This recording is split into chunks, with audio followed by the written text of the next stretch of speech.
Do I consider myself to be a piler or a filer? Physical paper, right? Wait, what kind of paper are you talking about?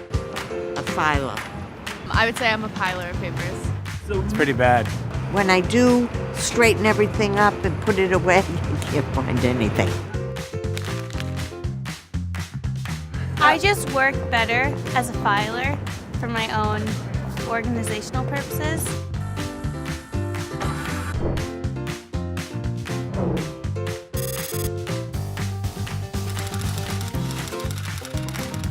Well, I don't work anymore, but I am a filer. I have piles. Filer for important documents. Mostly piler.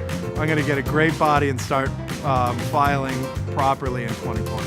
Pilers and filers working together. Woo!